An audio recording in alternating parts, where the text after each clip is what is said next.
Bhakti-rasa, however, the mellow relished in the transcendental loving service of the Lord, does not finish with the end of life.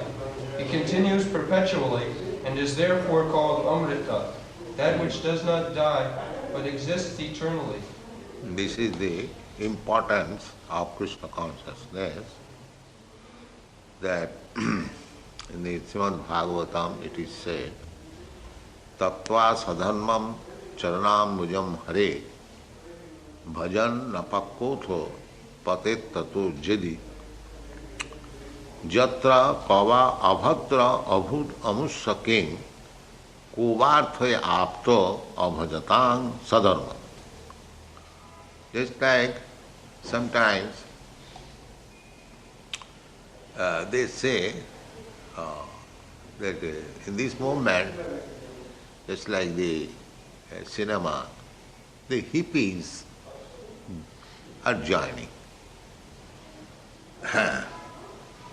accepting that hippies mean they are useless. They are joining. And Bhagavad says that those who are very dutiful, they are called sadharma nishtha. Sadharma nishtha. According to Vedic culture, there are different divisions of the society. Brahman, Kshatriya, Vaishya, Shudra, Brahmachari, Grihastha, Vanaprastha.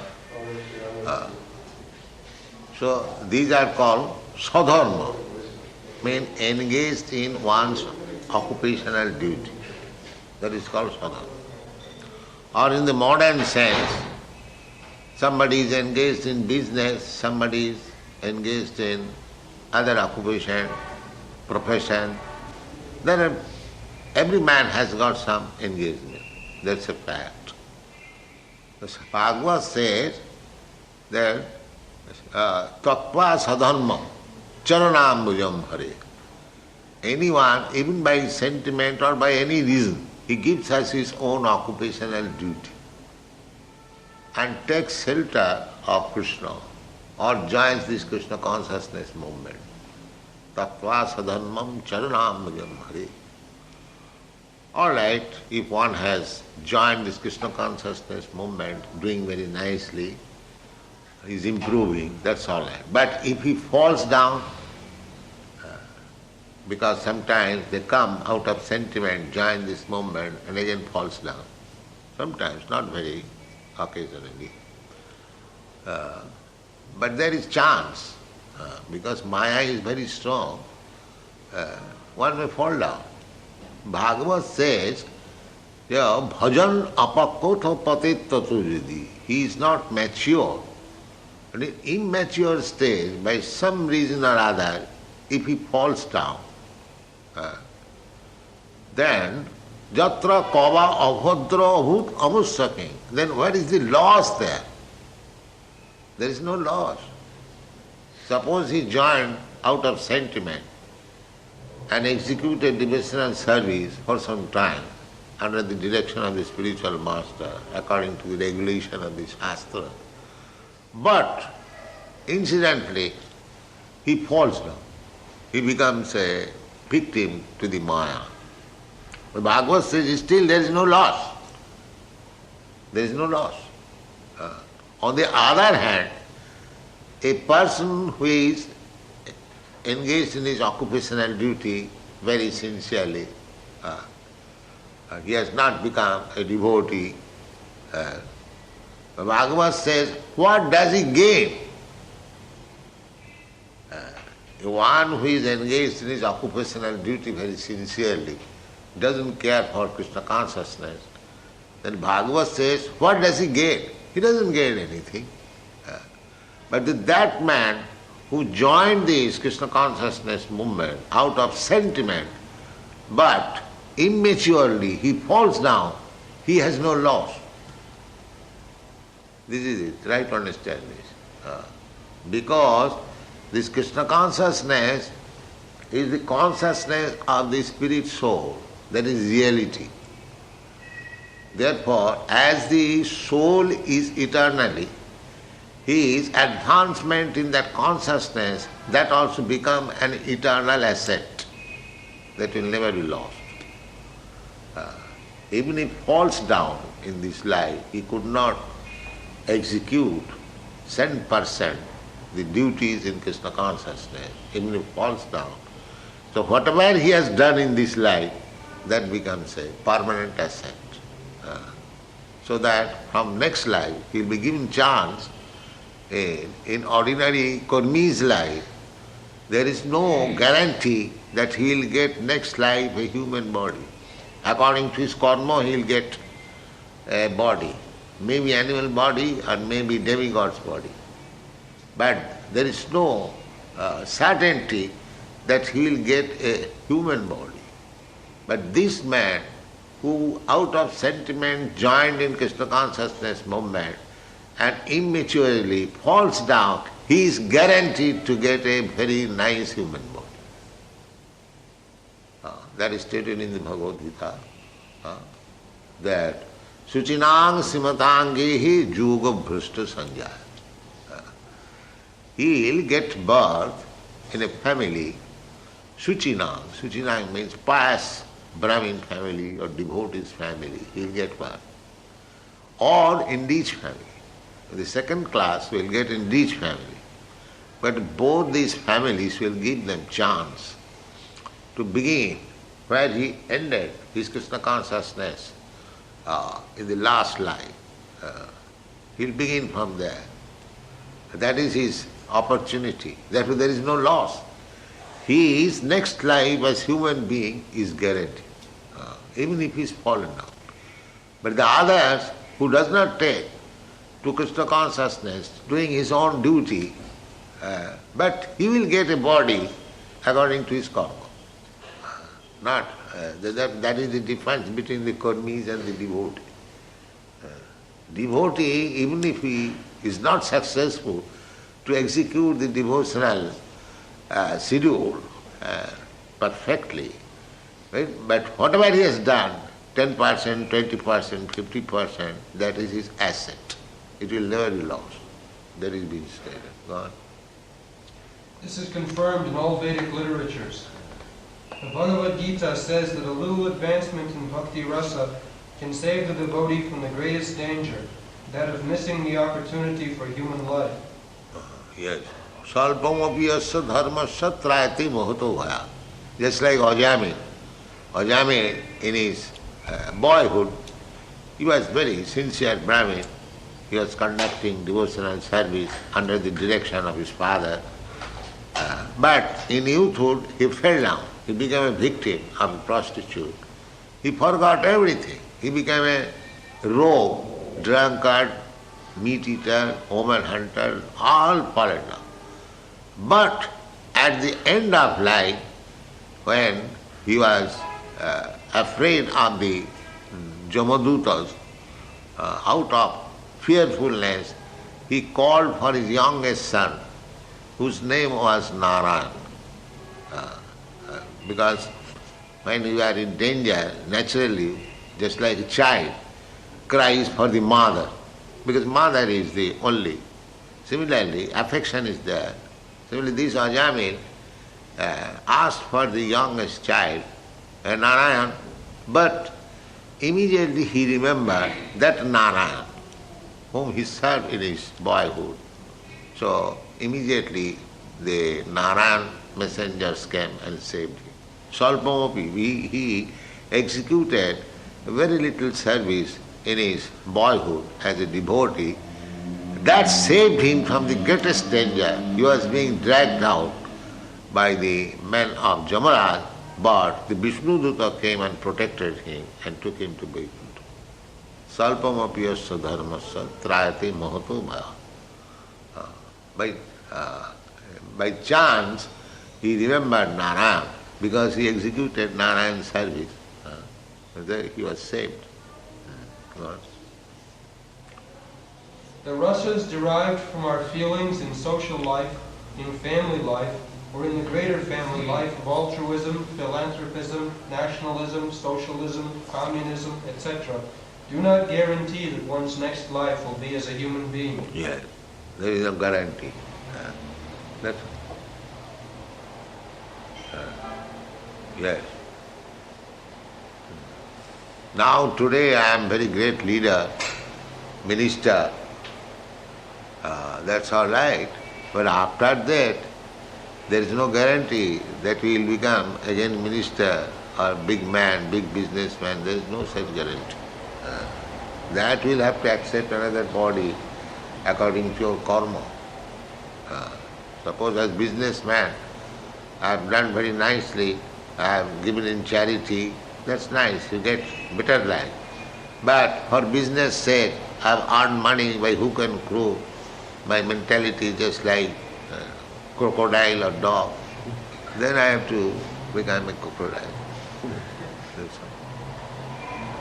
Because after death you are in the hands of nature. You cannot dictate that give me this and that body. No, that you have to prepare in this life. If you prepare yourself in this life to go back to home, back to Godhead, you go back to home, back to Godhead. If you prepare this life as a crocodile, then you become a crocodile. So God is very kind. So it is your business to what kind of body you are going to get next. Just like the example I was giving last night, that we are staying in this room, and suppose after a month we have to give it up. So we must find out another apartment. It may be better or it may be lower. There is no guarantee. But if we can arrange, we can get better apartment than this. And if we cannot, we may go to Ellie's apartment. This is the way.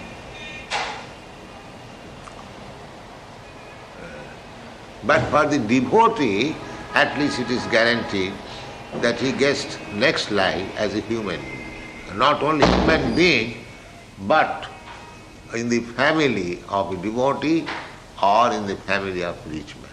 These alternatives are there. Then we prepare our next life by our actual activities in the present life. A living entity is offered a particular type of body as a result of his action in the present body. These activities are taken into account by a superior authority known as Daiva. People do not believe this. They think that everything is going on automatically. No, there is everything, account, witness, the Lord. To India? Yes.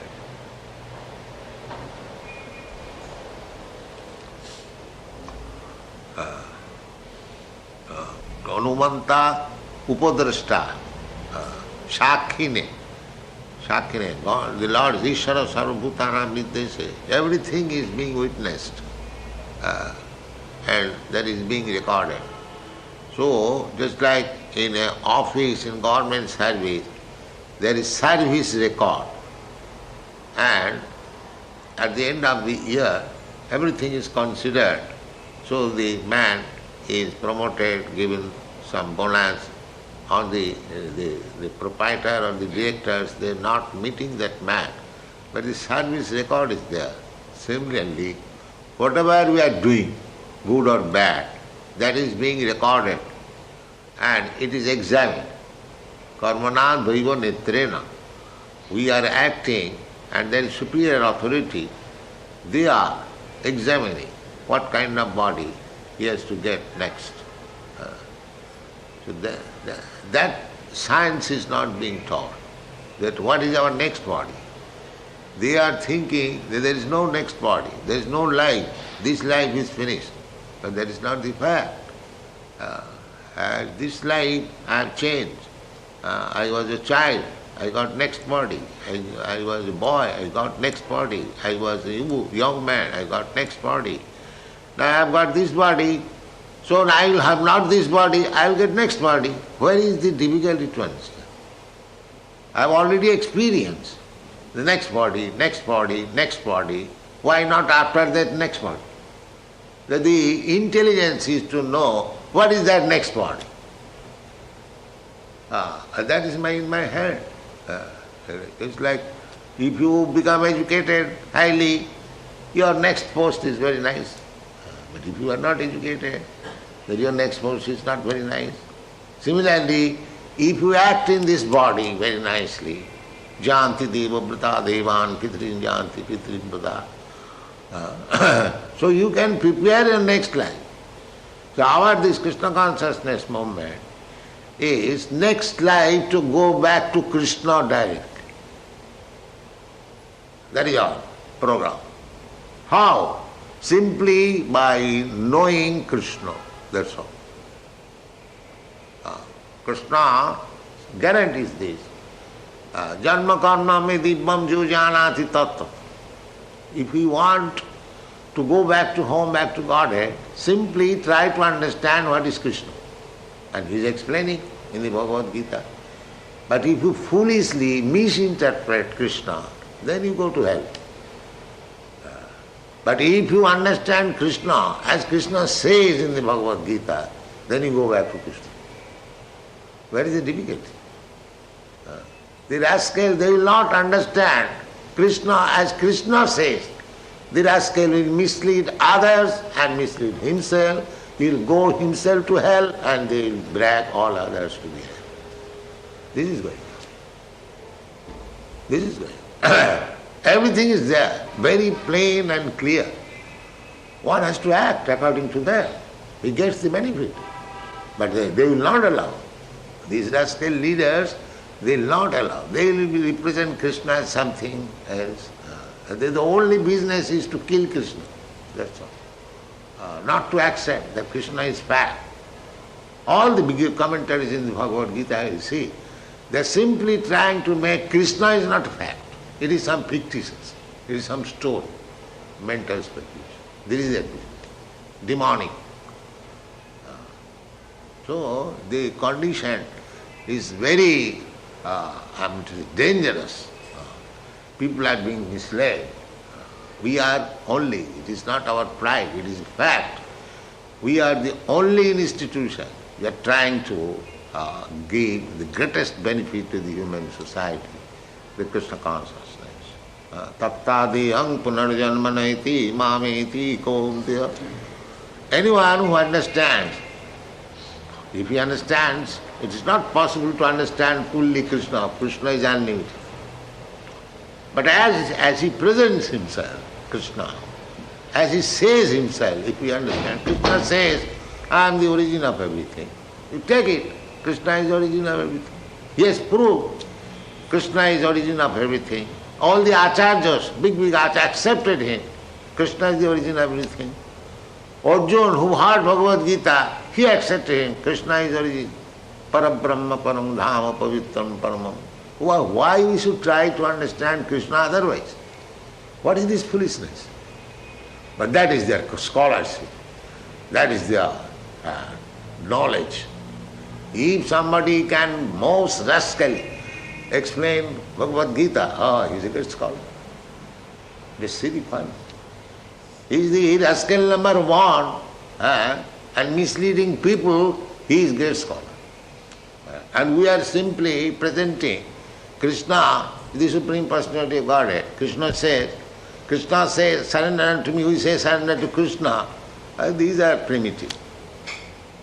These are primitive. We are not scholars. This rascaldom is going on.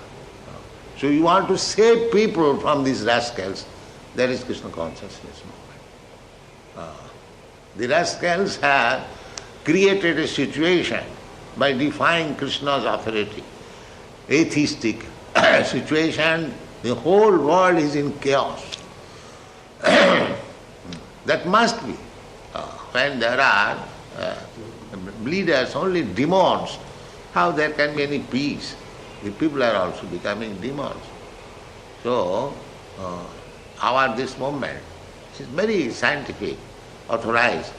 If you preach, there is no difficulty, as it is described in the Bhagavad Gita, simply, Bhagavad Gita as it is. Then you are successful, and those who hear you, they are also successful. Simple method. Go on.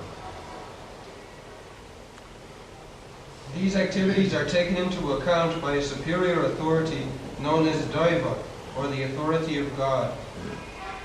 This Daiva is explained in the Bhagavad Gita as the prime cause of everything. Yes, there are 5 causes.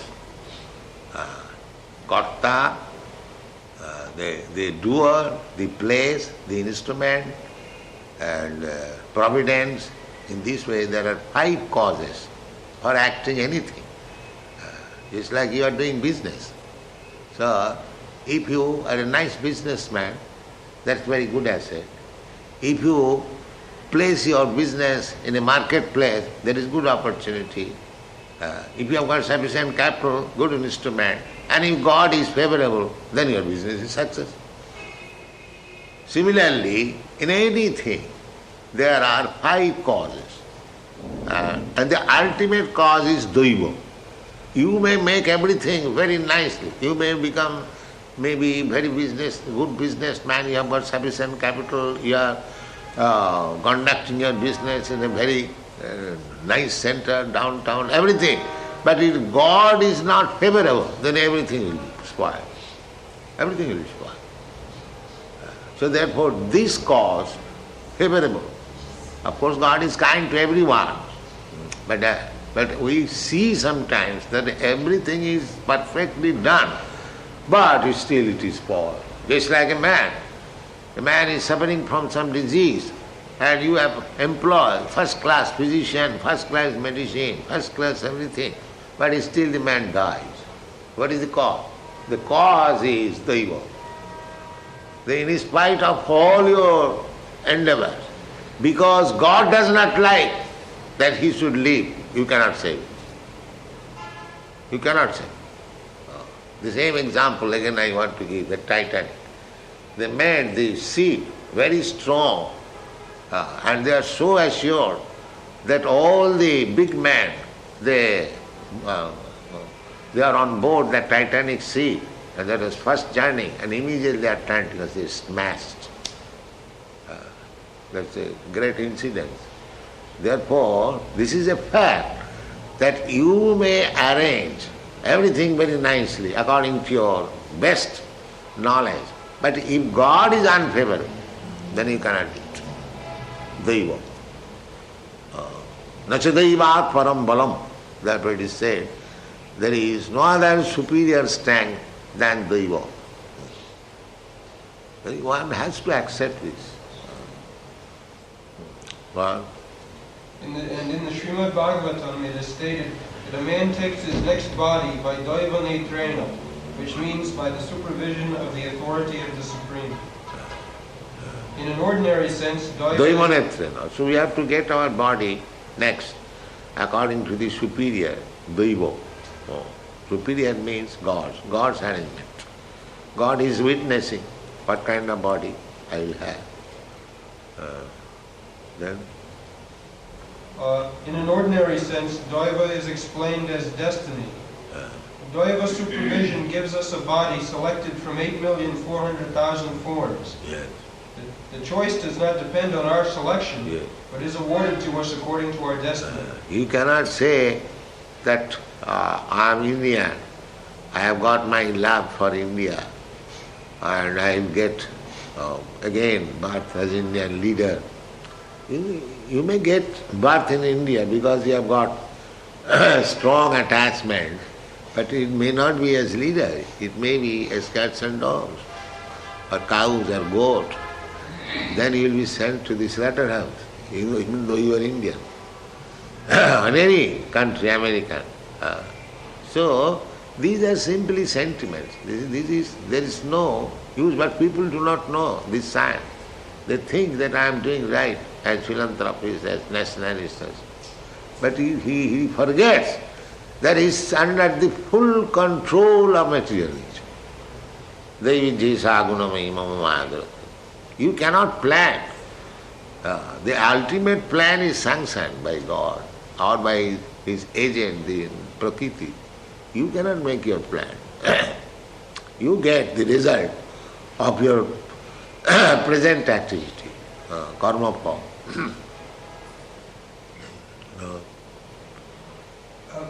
If our body at present is engaged in the activities of Krishna consciousness, then it is guaranteed that we will have at least a human body in our next life.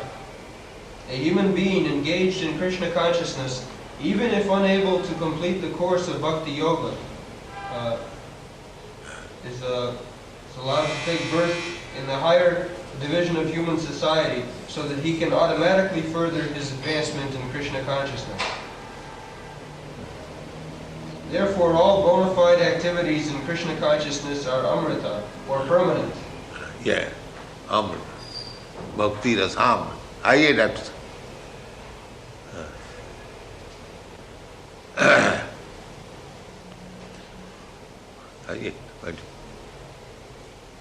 Sit down. This is the subject matter of the nectar of devotion. This eternal engagement in bhakti-rasa can be understood by a serious student upon studying the nectar of devotion.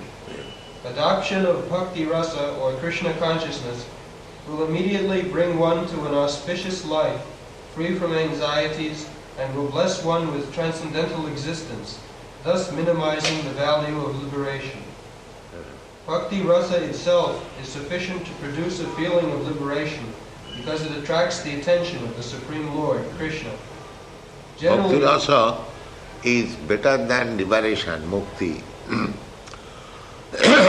Because generally the Mayavadi philosophers, Gyani Sampradaya, they consider mukti means to merge into the spiritual existence, Brahma.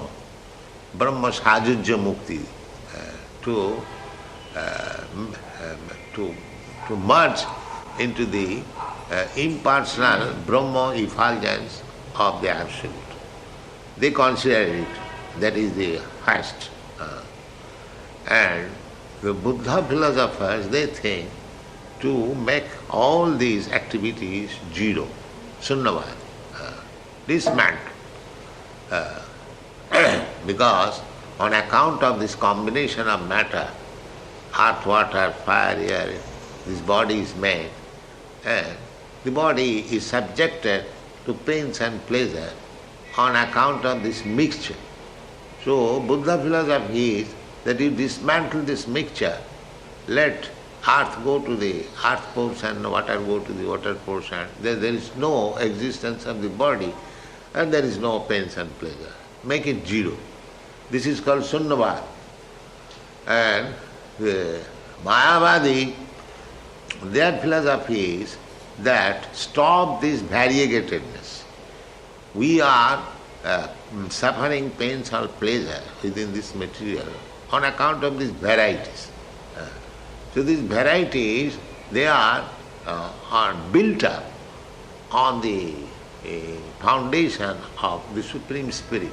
So merge into the Supreme Spirit and get out of these varieties. This is their philosophy. So the Buddha philosophy or the Mayavad philosophy, they are almost one because their ultimate goal is to make things zero. But our philosophy is different.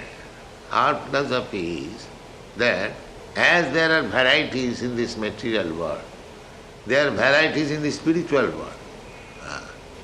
That variety, just like in the sky, there are varieties. There are different kinds of planets floating in the sky. Ordinarily seeing in daytime, we see the sky is vacant. It is not vacant. It is the defect of my eyes that I cannot see the varieties. At night we can see the varieties. There are so many planets, so many stars, and each of them full of varieties, just like this planet. We learned from the Shastra. Jasya prabha prabhavato jagadanna koti kotishu asesha vasudhadhi bhinna. there are innumerable universes. This universe is one only. And each and every universe, there are millions of planets. And each of them has got special significance. Just like this moon planet, the sun planet, this earth planet, each one has got significance. Here, the bodies are earthly. In the sun planet, the bodies are fiery. And similarly, in the moon planet, the bodies are different. Each and every planet, they do not know. They want to go with this body to the moon planet. That is not possible. Just like if you want to live in the water with this body, that is not possible. You have to get a body suitable for living in the water. So that you have to prepare. That is explained in the Bhagavad Gita. Janti deva brata deva. These people are going to the moon planet, trying to go. They have not gone. But they do not know that with this body they cannot live there. That is not possible. They might be going to the moon planet in the deserted portion and they are coming back. But moon planet is not desert. We get information, it is one of the heavenly planets. They are not going to the right place that we have suggested in many places. So anyway, there are varieties. As there are varieties in this material world, similarly there are varieties in the spiritual world. This material world is only reflection of the spiritual world. So unless we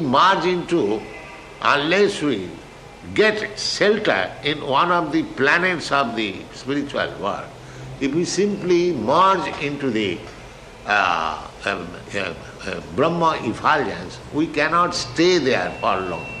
Just like in the sky, if you simply fly your aeroplane, only the sky, you don't get any shelter in any planet, you will have to come back again. You will have to come back. You cannot stay in the sky. Similarly, those who are merging into the Brahma effulgence, they cannot stay there. Because we, as living entity, we want a varieties. Just like when I was traveling, everyone has that experience, either the sky or the water. So, for weeks together, simply water,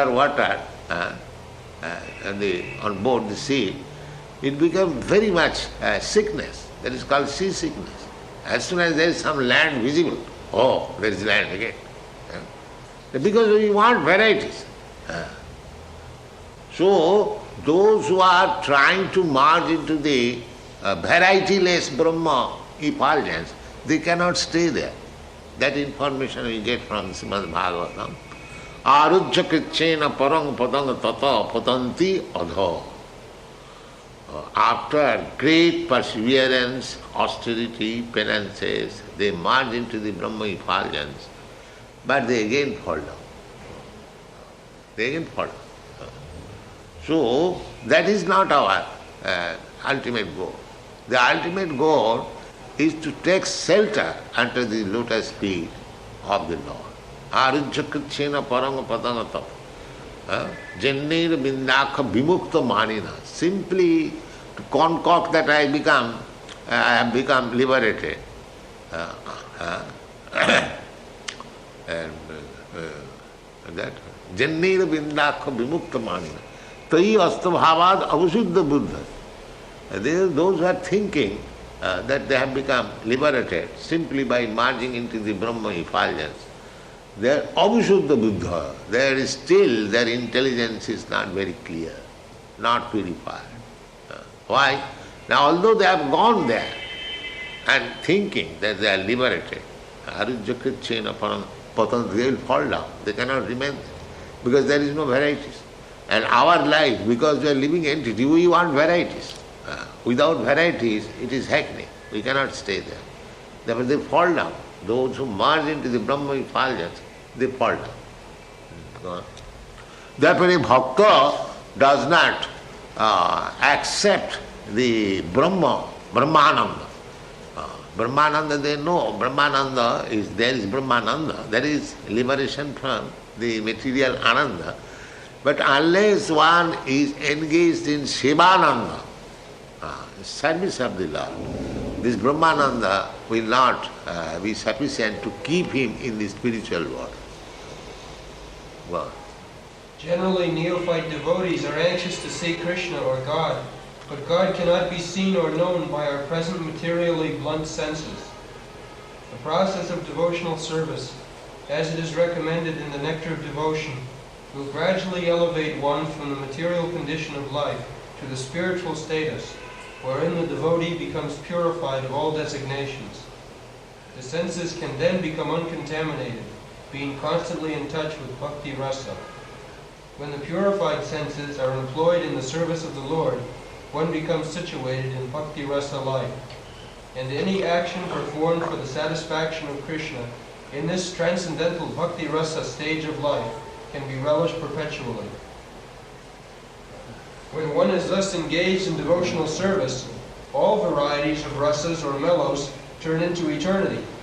In the beginning, one is trained according to the principles of regulation under the guidance of the acharya or spiritual master, and gradually, when one is elevated, devotional service becomes automatic and spontaneous eagerness to serve Krishna. There are 12 kinds of rasas. yes, Will be just like we have seen, we have experienced, sometimes the car becomes blocked, but if some fellow pushes it, we have got this experience. What is called that? Chocked. Then you get down and push the car, and it goes. Similarly, the bhakti-rasa is there in everyone's heart. Nitya-siddha kṛṣṇa-bhakti. Because we are part and parcel of Krishna. Just like father and son. A father and son may be separate for many years. But as soon as they meet together, again the same affection comes. Again the same affection comes. Wife and husband. Therefore, sannyāsī is strictly prohibited to see his wife. Because there is staunch affection. By meeting, again that affection may come. It may fall down. That is strictly prohibited, at least. Other members can be seen, but not the wife. So, the fact is that we have got devotion for Krishna. That is fact. But somewhere or other we are separated and we have forgot. So as soon as by this regulatory principle, by the order of the spiritual master, by the injunction of the shastras, we begin devotional service. That's just like our students do here. They are offering aratri, they are offering dress, offering these are the items of archan. Hearing about him, chanting about it. This devotional service is the pushing process. Pushing process. And as soon as the energy comes, then automatically. No more pushing. Automatically. This pushing process is required. So just to invoke or revive the dormant Krishna consciousness. Therefore, this bhakti process has to be, and Krishna also says, bhaktya mam abhijanati, javanyaschami tattva. If we, because the simple process is, if you understand Krishna tattva in truth, then your life is successful. As soon as you understand Krishna tattva, then tapta deham punarjanma naiti. You don't have again in this material world. Don't get any material body. You go back home back. And this tattva, to understand Krishna, tattva, you have to take to this devotional service. This jnana process or the karma process or the yoga process, it can push you little farther. But just like if you push the car little farther, but unless the energy of the car comes into action, this car will not go. So simply pushing is not sufficient. The car must come to its energy automatically, then it will go. So that process is bhakti. Bhakti-amam vijanati, java-nishcha. All right, we shall discuss tomorrow. On the moon planet, are there bodies of a more subtle nature so that if they did go there, they wouldn't be able to see them? Huh? No, you can see them. They have got material body. We could see them with our eyes? Oh yes, why not? The body, just like in the water, the bodies of the aquatics are different, but you can see them. Why not? If it is not visible, how you are seeing the moon planet? You are seeing the moon planet, so it is visible, not invisible.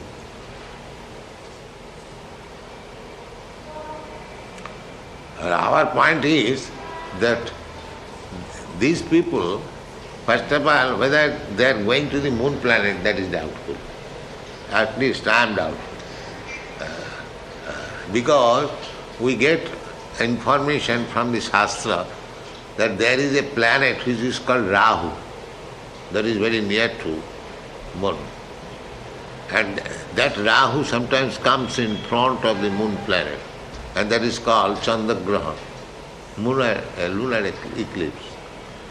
So that Rahu planet is dark.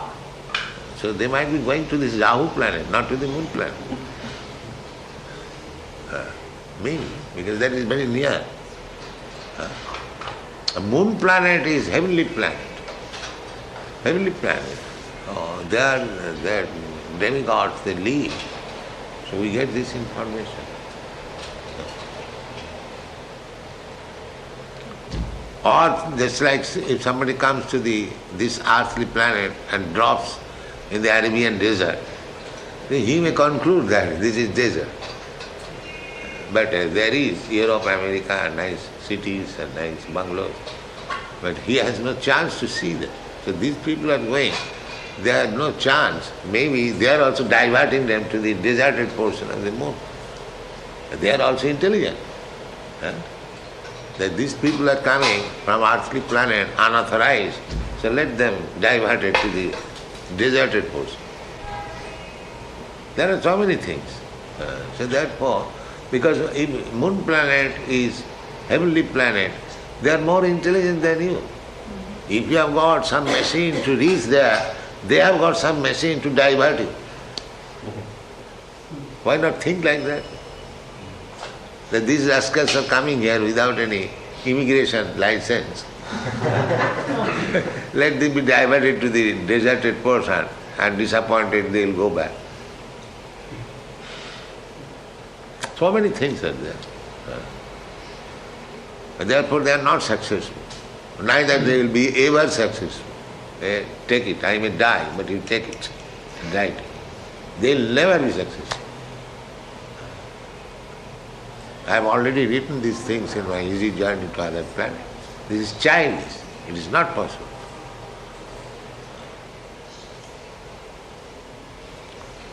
Is there earth in their bodies, or is their body made out of air?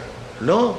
This body is these five elements: earth, air, water, air, fire, ether, and the subtle body, mind, intelligence, and ego. So, in some planet, the earthly portion may be major, the fire portion may be major, in some planet the ether portion may be major, but they are all material bodies. They are material bodies. They are not spiritual bodies. Spiritual body is within. Within the universe, anywhere you go, you get the material body. And according to the body, the duration of life is different. Just like a germ's body, that is also material body. And a human body, that is also material body. But a germ takes birth and dies within second or minute. We live for 100 years. And both of them material body. Similarly, Brahma has got also material body. Those who are living in the moon planet, they are also material body. In the sun planet, they have got material, but different varieties. They live 10,000 years. of the Daiva, 10,000. Daiva means our 6 months equal to 1 day there. Such 10,000 years they live. That is calculated in the Bhagavad Gita. Sahasra juga parjantam arahachat brahmano vidu. So that is 12 hours. Sahasra juga. These 4 yugas, Sattva, Treta, Dapar yugas, that 43 lakhs of years, and multiply it by 1,000, that becomes Brahma's 12 hours. So, according to the different planet, according to the orbit, the time duration, everything is different. Ant's 100 years and my 100 years not the same. It is relative, atomic. According to the body, according to the size, the world, the scientific world also accepts relative world. Your assets of pious activities is finished, then you come back again. You start going back to home, you come back again. And these are punah charita charvana, going back. Chaitanya Mahaprabhu says, Ei rupe brahmanda bhramite kono bhagavaji. In this way we are wandering from one life to another, one planet to another. If one is fortunate, he gets the clue of devotional service and makes his life perfect and goes back to home, Jadgatyana nivartante tadhamo paramam. One who goes to mind above, he never comes back. This is the purpose.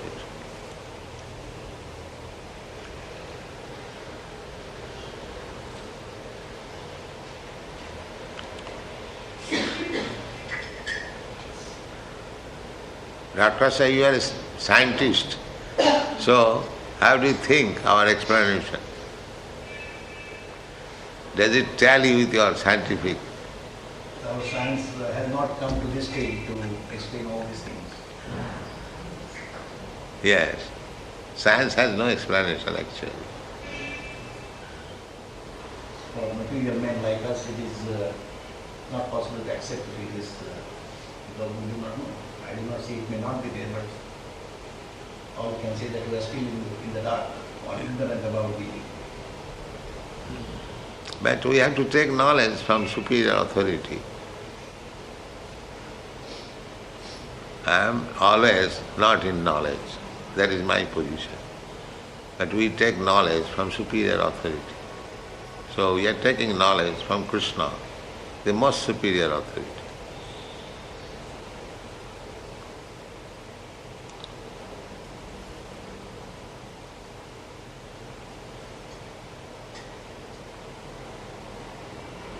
Our Vedic system, it is advised that vijnanartham sa gurumeva avigachet.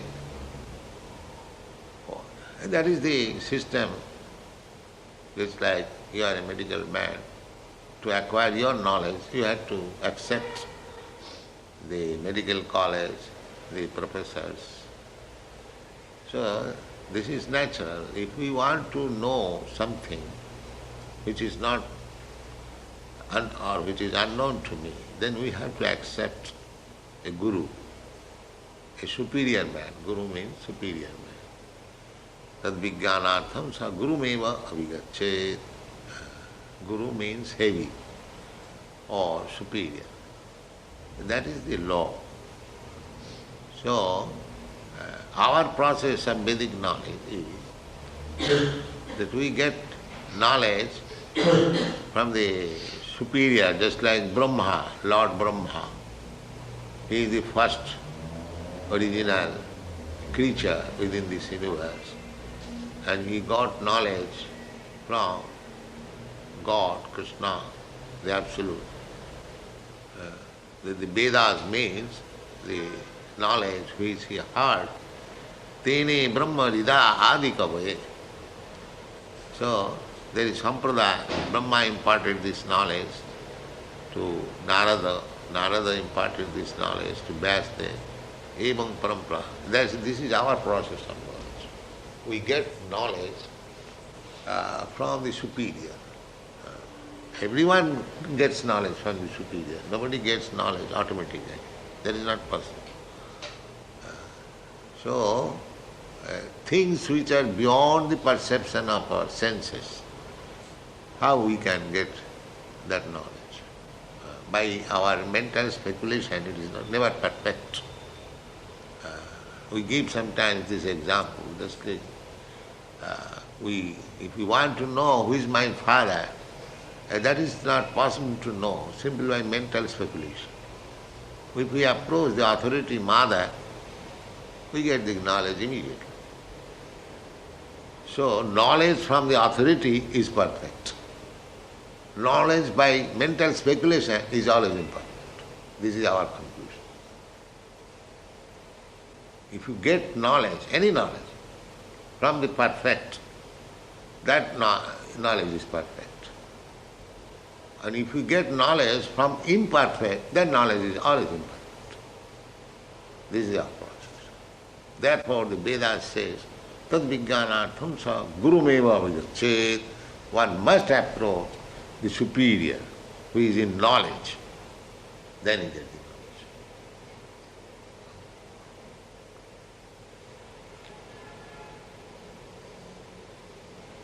knowledge. Sometimes disagree, but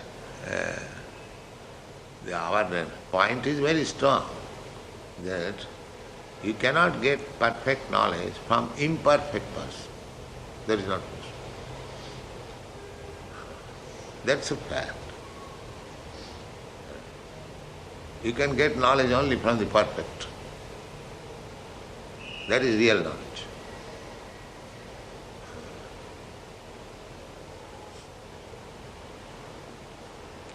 The modern scientific knowledge, taking perfection, the next year again changes. This theory is changed. So they say that this is advancement, we are making progress. This means that whatever knowledge you are making your basis, that is imperfect. Progress means then you have to go to the perfect. That means the knowledge which you possessed, that was imperfect.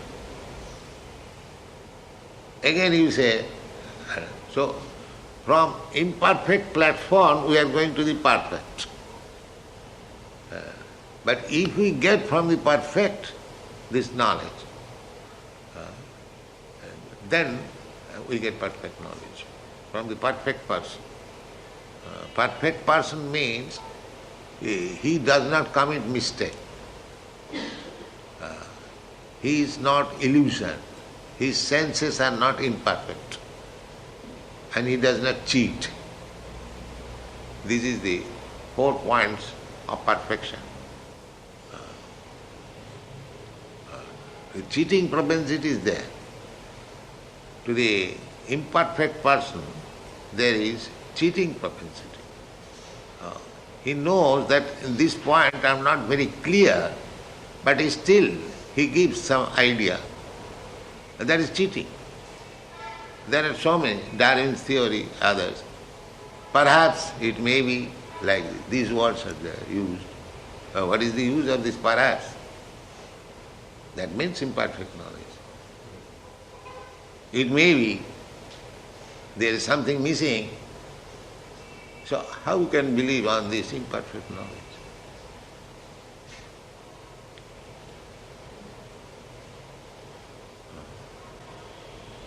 Now we don't take this knowledge.